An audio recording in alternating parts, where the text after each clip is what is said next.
Mary Hunt here in Silver Spring, Maryland for water. I'm delighted on January the 12th, 2026, to welcome you to our first meditation of this season. And Virginia Day will be leading us on the nature of buttons. And if you, I happen to have the actual real thing. This is like the first class relic. They're looking at the video, but I have Virginia's own piece here, which I will be returning to her shortly. But it's just a wonderful image, the nature of buttons. What a way to start what has already been a deeply consequential year, and not all of the consequences. But I want to invite you to mute your phones if you're not speaking. It'll just be Virginia and your computers. Virginia and I will have ours on, but everybody else can mute. I want to thank my friend and colleague Patricia Russell, who's handling the IT tonight. Patricia leads a monthly liturgy that I heartily recommend. It's called Come to the Table, and it's on a Sunday morning, and you can get more information from us at Water about Come to the Table if you wish. Patricia studies ritual and liturgy at Union Theological Seminary in New York. Her skills are far more than our modest needs require tonight. But having Patricia on board gives me support and frees me from worrying about the tech issues when I need to focus on our spirituality. So thank you, Patricia. Our intern from last semester decided to finish up her program some months early and go back to Boston to another internship that she had been part of before. We didn't know that she was going to do that, so we didn't have anyone lined up, and we're in the process of doing that right now. But I wanted to just thank Patricia Russell for being with us tonight. We're just delighted, Patricia. And again, your IT creativity just is well beyond anything that we need tonight. But it's just great to have you, and the fact that these slides look as beautiful as they do and are as useful as they are is because of you. Last month, we heard from one of our regular presenters, Cheryl Nichols, on honoring our guiding lights. She drew on the work of Sister Maria Bolding and Sister Joan Chittister, saying, and I quote, "They wrote that in this time of winter darkness, we are so much more aware of the stars. In this time of winter darkness, we are so much more aware of the stars." And we were all led in various directions in our meditation, with the uniting factor being our search for those lights. You can find the audio and the notes on our website, and they're under programs and then meditation, and then December 2025. Thank you, Cheryl. We look forward to your next presentation. That one was really very meaningful to, I'm sure, many of us. Let me turn then to our land acknowledgement, something we at Water have incorporated to remind ourselves of why we do what we do and what we need to do more of given the systemic injustices that Indigenous and other people of color, especially now immigrants, face in this country. A land acknowledgement, as we always say, is a beginning, not an end. We're on the Indigenous land of Silver Spring, Maryland, that belongs to and was traditional and contemporary land of the Piscataway and Anacostan peoples. We acknowledge the trauma and injustice toward Indigenous people that is deep in U.S. culture and history, and we as Water join in efforts to eradicate it and make reparations for the genocide involved. Water's work is aimed to bring about social justice. So I ask you just to take a moment on quiet reflection to consider and to thank the Native people on whose land you sit. And if you'd like, you can list them in the chat as a way to honor them. It's not required, but if you'd like to do that, it's fine.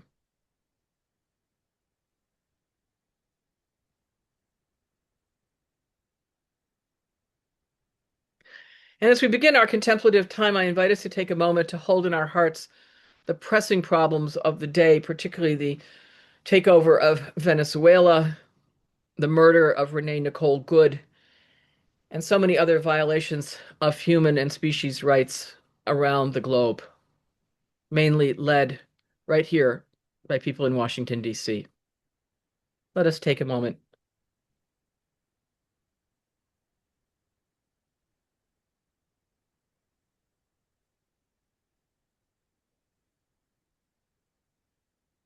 For those who are new and for others who may need a refresher, we start with a short presentation by one of our number, and then we ring a gong to start 22 minutes of shared silence. At the end of that time, we ring the gong again and we open the floor for any who wish to add their reflections to the mix. So we will reconvene usually around 10 after 8 after we hear the presentation and have our 22 minutes of silence, usually around 10 after 8 that we reconvene And then if you'd like to make a comment or share a reflection, you're more than welcome to do so at that time, and I'll give further instructions then. Meanwhile, please mute your audio until it's time to share. It's my delight to introduce Virginia Day, who has been part of this group for so long that she hardly needs an introduction to most of us. But she describes herself as a nurse, a chaplain, and a spiritual director. I must amplify that, however, slightly to say that she was involved in nursing education and in administration during her career, from what I can tell. And likewise, her chaplaincy experience includes work in hospital settings, which is a very particular and I'd say a very delicate form of ministry. And I can imagine from earlier presentations here and for conversations that she was especially suited to this work of accompanying the dying and their families, a very particular kind of ministry. I can imagine that, Virginia. And now, as a spiritual director, I can only affirm how lucky those who work with her are to benefit from her wisdom, her kindness, and her insights. So too, we at Water are such beneficiaries of her wisdom, her kindness, and her insights. I thank you in advance, Virginia. Virginia will now offer what she calls brief insight and guide for our reflection regarding the practicality, usefulness, matching, and mismatching of buttons as a symbol of the ending of one year and the beginning of a new year. Thank you, Virginia. I have the buttons. If there's one missing, I'll know, Mary. I'll put a little piece of macaroni or something on it. You won't notice. Thank you. Thank you. Thank you for that kind introduction, and to the water community gathered here for the invitation to open our new year with a few words to inspire your quiet time this evening. And given the start of this new year, there has not been a more needed time to come aside and rest a while. On this, only the second Monday of 2026, as Mary mentioned, images of Venezuela, Iran, Minneapolis, Portland, the Ukraine, Syria, and Gaza, and so many other places fill our screens and our ears and our hearts. As I prepared over the past weeks, I asked myself the question, how can we balance these heavy and real concerns in our meditation together, while silly and familiar expressions associated with buttons come to mind?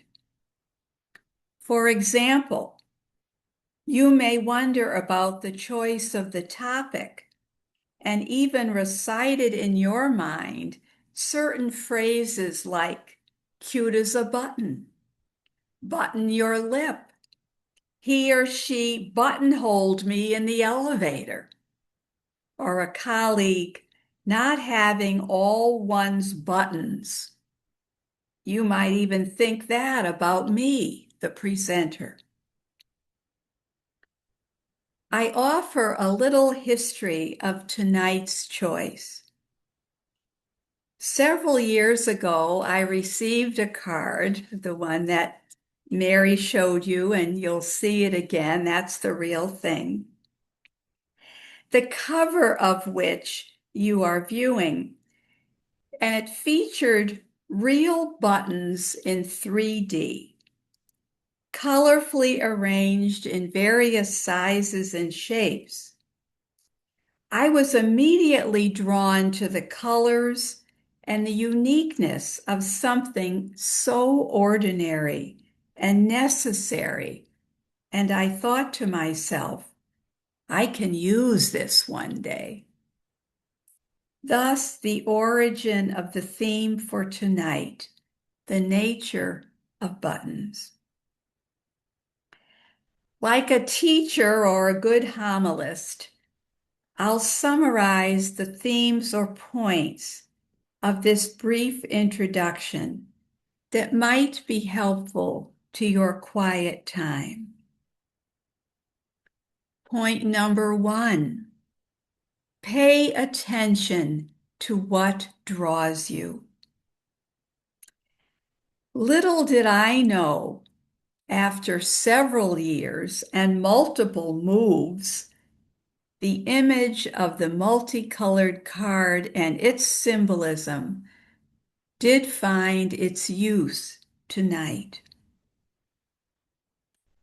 I myself have a glass button jar, just like the one you may have used to catch fireflies. May I suggest for tonight you imaginatively go through your jar, your desk or bureau, and seek the loose and mismatched buttons. Buttons, too, that fit the category of maybe I'll need it someday. Like my jar, yours may contain small cellophane packets of extra buttons that came with a better quality outfit, suit, or coat. Knowing that this human being owner is going to lose one of the buttons, and someday there'll be a need for an extra. Point number 2. Buttons come with memories, some of which represent joys, losses, and possibly fears. There was a button there once.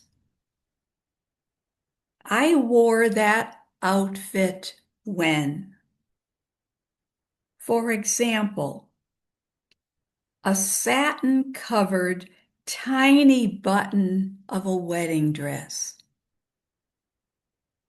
perhaps of a marriage long gone, a groomsman or prom jacket rented and returned missing a button,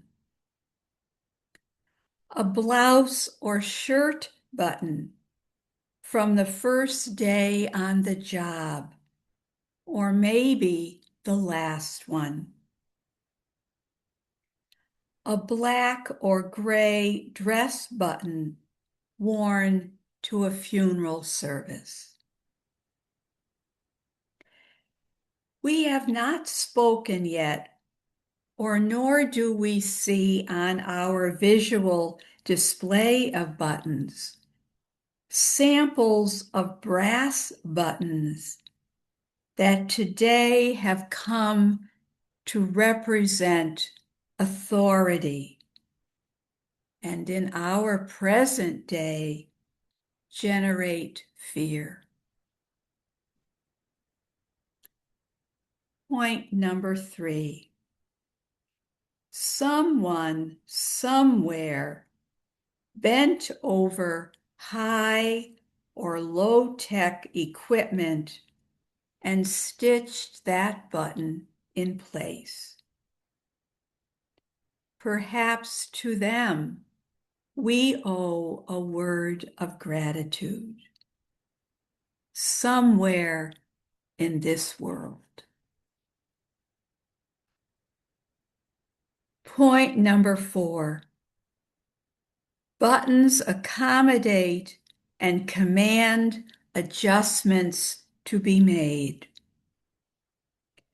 A skirt or trousers that has become too tight, too loose, representing weight gain or loss, frailty or illness.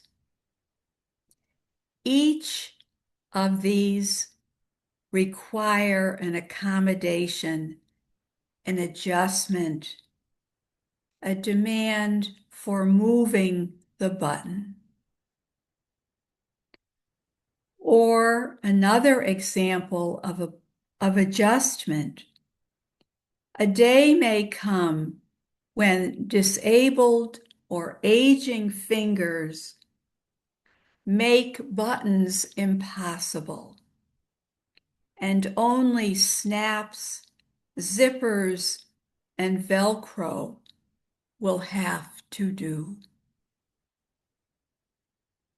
What adjustments does this new year require of me into the future?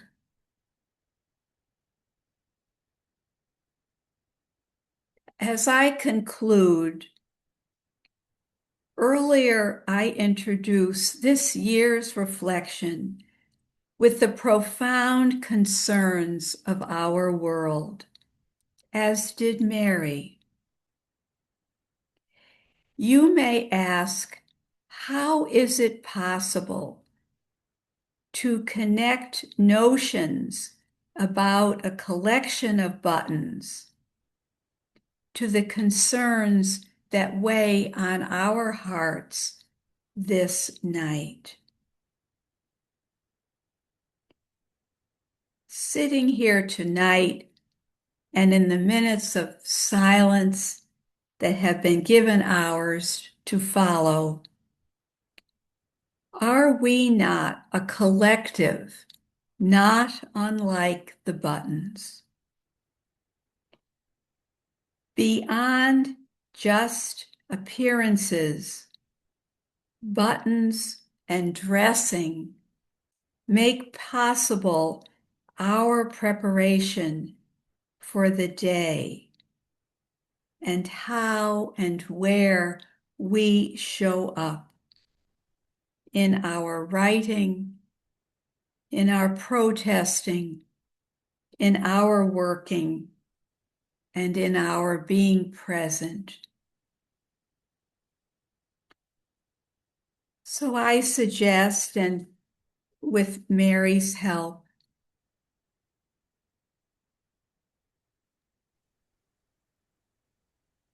that we take some time to reflect on the points that I have just suggested,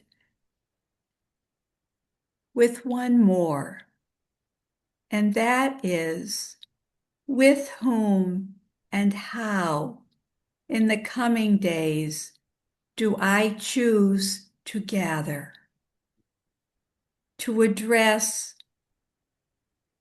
the chaotic elements of today? So Mary and Patricia, with your thanks, will assist us in preparing for this quiet time, and Mary will introduce that time to us. Virginia, thank you so very much for what I think has already been an unforgettable presentation, both the visual and now amplified by your words. Thank you so very much for giving us so very much on which to reflect. The questions that Virginia has suggested are on the screen, thanks to Patricia. Is there anything seeking or drawing my attention? How might buttons hold memories for me? To whom may I owe an expression of gratitude? What personal adjustments does this new year require? With whom shall I gather to weather the challenging events of the day? And then that becomes the agenda for our reflection this evening. Obviously, all of us are not going to get to all of those, but if we even each get to one, it will be well worth being here. Let me now ring the gong, and we will move into 22 minutes of communal contemplation. Feel free to mute your sound and blur your screen so that you can have privacy, and then we'll come back at the end of our period of time. Thank you.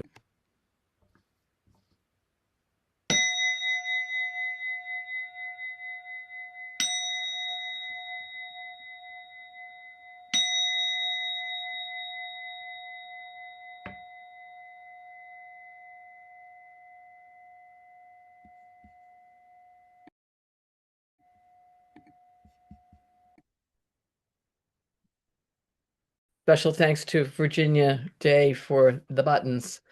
I found this a very helpful way to look at buttons and a lot of other things. Between the visual and the questions, it was, for me at least, very fruitful, Virginia, and I'm in your debt. The floor is open for comments or questions or um, anything else people would like to offer. There's no requirement to make any comment at all, but if you'd like to, please use the raise hands button at the bottom, which is in the React, uh, the section that says React, and that will allow you to raise your hand, as I have just done. It'll also put you at the top of the queue for me to see that it's you, and then you can lower your hand when you're done.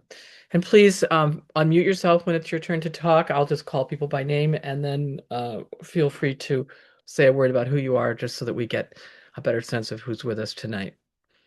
The floor is open, and again, with our deep thanks to you, Virginia.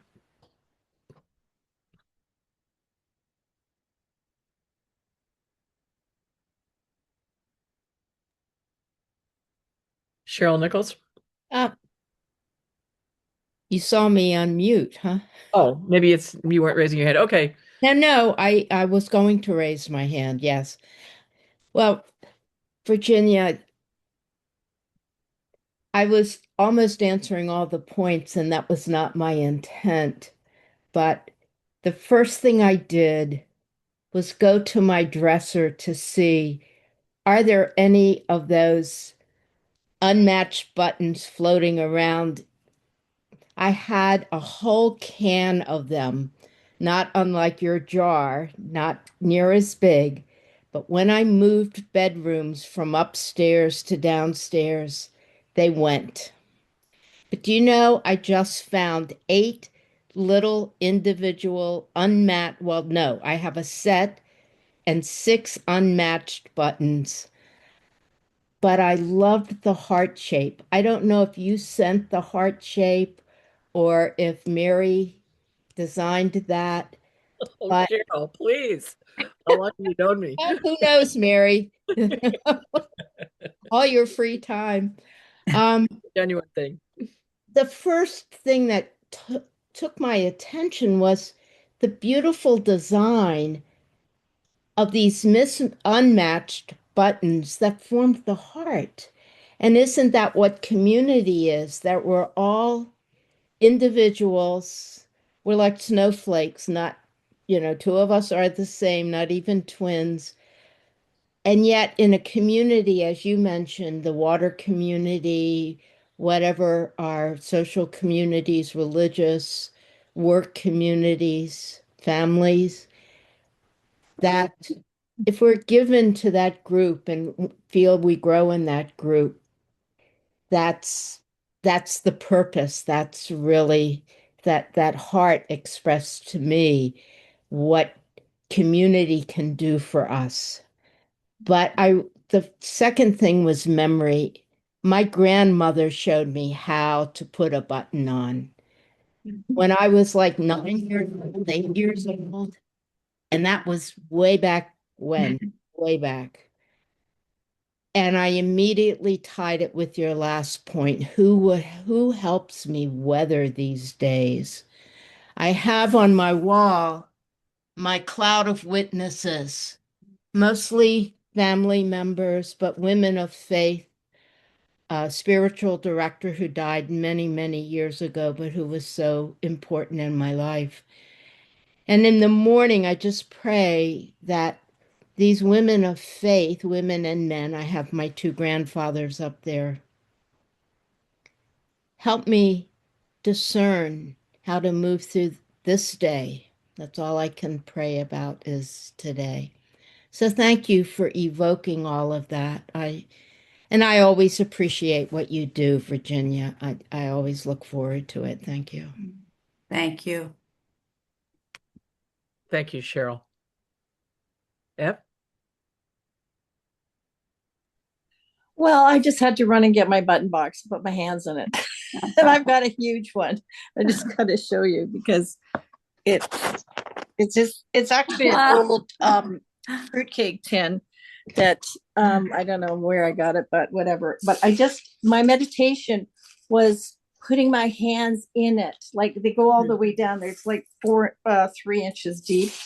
And I closed my eyes and I felt the buttons and the textures and some have shafts, some have holes, some are colored, some have indentations, some are rough, some are smooth, some are little dinky little things. And it's so interesting how each button, how it's fastened. Like some have 2 holes, some have 4 holes, some have shafts. I don't know if you know what a shaft button is, but I will show you. It's a button with a thing like that on the back, okay? So that the fastening doesn't show.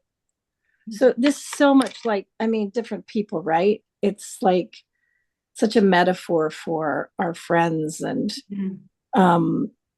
and I realized when I started studying the Enneagram, my teacher told me that the number that I lead with does well to regulate your nervous system by sorting. Well, if I'd have known that like when I was a kid, that would have really helped. Because I often would think, would anybody believe me that I just spent an hour sorting buttons or sorting like my embroidery floss or whatever? And it's so calming that I just like anyway, so I've been sorting so I could get some colored ones to make my own little heart thing tonight after we go off. But it was just delightful to have a textural kinesthetic meditation. But before that, it was the 50, 60 buttons down the back of my wedding dress, the satin buttons with the little loops that had to be all, yeah. And again, like that's just a huge metaphor for me. Thanks for listening. Oh, thank you. Thank you.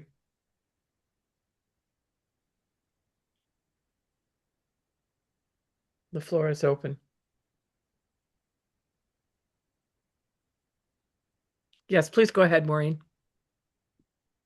It's Maureen Beebe from Calgary, Alberta, where the balmy Chinook winds are blowing, so it's like +11, which is remarkable in January.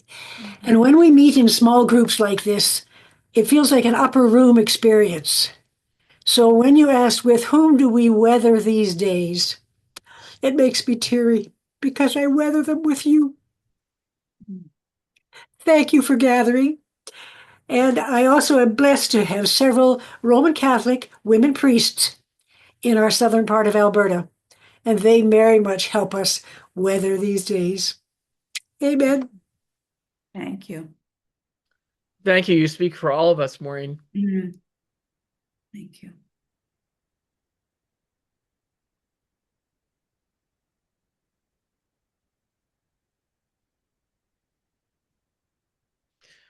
Yes, please go ahead, Paula. Maureen, I am one of those Roman Catholic women priests. And actually, I am a bishop recently. And I really appreciate, Virginia, what you have shared with us. It gave me so much to work with, and I appreciate that. And the part about what this year would be a little bit different, I realize that I need to be in contact, more personal contact with my priest. There are about 17 priests in my region for whom I am bishop. And my main role is to pastor my priest. And so I realize the importance of listening to each one and helping them to be good priests and to feel encouraged. It's such a hard time to be a priest with all that's going on within the Catholic Church and their denial of our call to priesthood. And yet we do have the people out there who are yearning to have female priests and to come to our services and be part of that. So Virginia's talk just reminded me that's my way of looking at this new year, to make myself conscious, and as a matter of fact, conscious in that I'm going to keep track of who I call, which of my bishops, which of my priests I call, so that people, so of that group, they don't just kind of get lost. They're the lost button, that they can't do as we age. They can't do as much, but I don't want them to think they're out there as a lonely button, that there is a connection. So thank you. This has been very, very good for me. Thank you. Oh, sorry, Ed. Oh. Go ahead, Ed. Please, Ed. I was also struck by the shape of the buttons in the picture, heart-shaped. And I was contemplating what an arduous task it is to love the person who is doing what seems to be evil and yet love the person.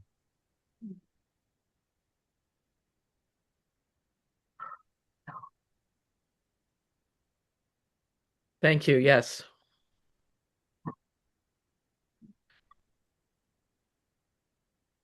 Virginia, from the moment you said your topic was buttons, I kept thinking about something that was in my head. Button, who's got the button?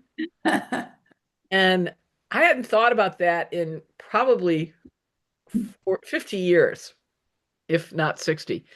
And I just, every time, button, who's got the button? I thought, where in the heck does that come from? Why does that always jump up in my mind? And finally tonight, in the midst of our meditation, I looked it up, and I realized it's a children's game. And what I saw explained exactly how you play it. You have a group of kids in a circle, and then somebody has the button, and then they give it to somebody surreptitiously, and then the other person who's it has to say who got the button. And anyway, it's a children's game. But I learned that and must have played it as a child.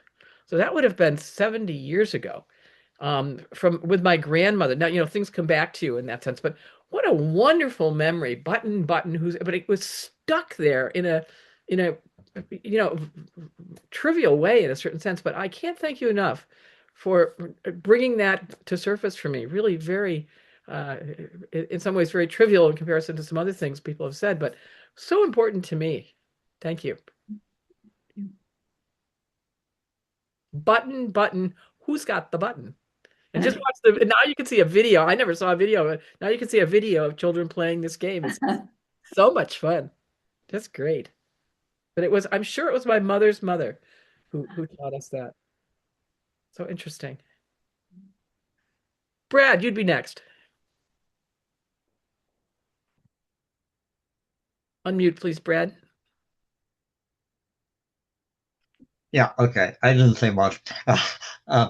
Yeah, I was thinking of, well, I'm thinking of the miscellaneous buttons on my dresser that I have popped off of things and have not gotten around to sewing back on, which gives you some idea about the disorganization of my life.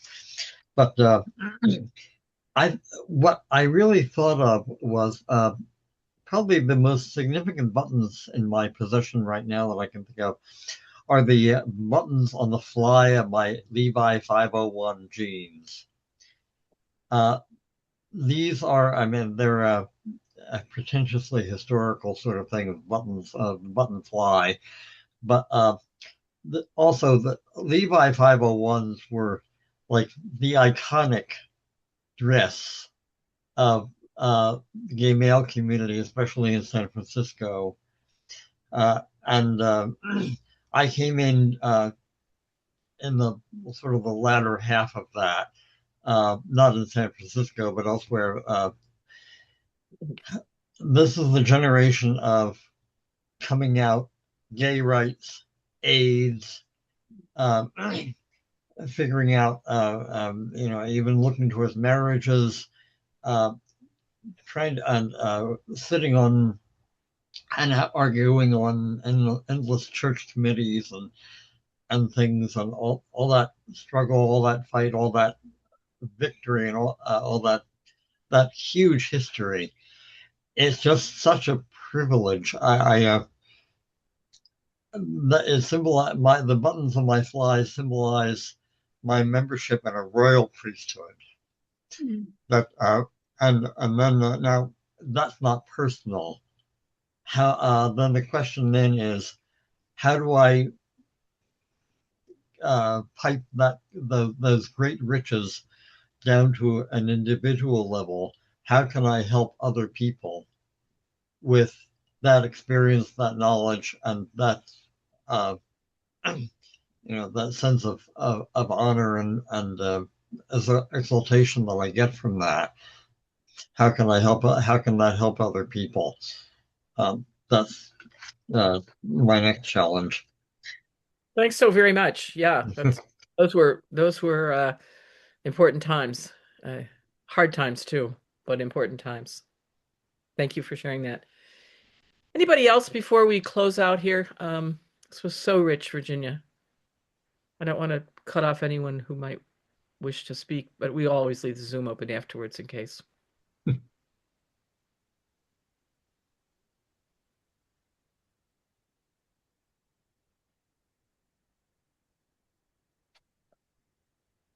If not, once again, thanks to Patricia Russell for tech help. It was Thank you. Patricia's smarts that put the picture and the questions together, which was absolutely central to what we did tonight. And one more time for the road, Virginia Day, just thank you for this richness. And if you have some written remarks, which I know you always do, I will be happy to send them out so that people can have them. And many, many more people signed up for this, which I think means that they want those.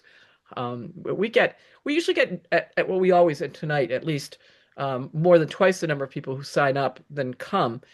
Because I think sometimes people just want to get the link and the liturgy or the ritual or the meditation or the talk or whatever it is. So we understand that, and that's fine. We want the work to be used.